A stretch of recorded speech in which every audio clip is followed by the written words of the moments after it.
അപ്പം ദിലീപേട്ടൻ ഇന്നത്തെ എപ്പിസോഡിൽ വരുന്നുണ്ട്. അതിൻ്റെ പ്രോമോ വന്നിട്ടുണ്ട്. പവി കെയർടേക്കർ എന്ന് പറഞ്ഞ പടത്തിൻ്റെ പ്രൊമോഷന് വേണ്ടിയിട്ട് പ്രൊമോഷനാണ്. അപ്പോൾ എല്ലാവരും ഭയങ്കര ഇതായിട്ട് എക്സൈറ്റഡ് ആയിട്ടുണ്ട്.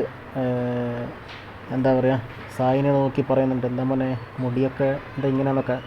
ദിലീപേട്ടൻ മനസ്സിൽ വരികയാണല്ലോ, ഇവനെ ഞാൻ എവിടെയോ കണ്ടിട്ടുണ്ടല്ലോ, എൻ്റെ മറ്റേ ഒരു കാറിലിരുന്ന് പറയുന്ന എൻ്റെ ബാന്ദ്രയും പിന്നെ തങ്കമണിയൊക്കെ പടക്കാണെന്നൊക്കെ പറഞ്ഞ് എടുത്തിട്ടുണ്ടല്ലോ, അവൻ്റെ അതേ ലുക്കാണല്ലോ എന്നൊക്കെ പുള്ളി ചിലപ്പോൾ വിചാരിച്ചിട്ടുണ്ടാവും.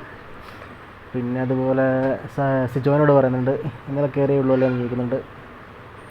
പിന്നെ ജിൻഡോ ഷേക്കിൻ്റെ എടുക്കുമ്പോൾ അയ്യോ വേണ്ടാന്ന് പറയുന്നുണ്ട്, കൈ പിടിച്ച് ഒടിച്ച് കളയുമെന്ന് വിചാരിച്ചിട്ടാണോ എന്നറിയില്ല.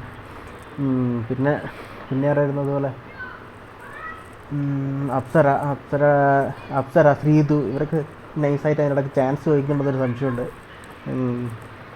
വേറെ അതുപോലെ ജബ്രികളെ ഇതിനെ പറ്റിയിട്ട് ചെറുതായിട്ടൊന്ന് സൂചിപ്പിക്കുന്നുണ്ട്. ഗബ്രിക്ക് നാണം വന്ന് ആകെ ഇല്ലാണ്ടായ അവസ്ഥയിലൊക്കെ നിൽക്കുന്നുണ്ട്. ലവ് തോന്നിയെന്തോ ഡേറ്റ് ചോദിക്കുക, ക്ലോസ് ദ ഡേറ്റ് അങ്ങനെയൊക്കെ പറയുന്നുണ്ട് ദിലീപേട്ടൻ. അത് അധികം ഉണ്ടാവില്ലായിരിക്കും, കുറച്ച് സമയം ഉണ്ടാവും.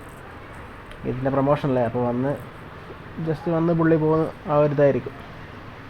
പടം 50 കോടി 100 കോടിയൊക്കെ അടിക്കാൻ വേണ്ടി പ്രാർത്ഥിക്കണം എന്നൊക്കെ പറയുന്നുണ്ട്. എല്ലാവരും ഒരു ഹാപ്പി മൂഡിലായിരുന്നു അപ്പോൾ ദിലീപേട്ടൻ വന്ന സമയത്ത്. അതൊരു നല്ല ഇതാട്ടോ, ഒരു പോസിറ്റീവ് വൈബാണ്.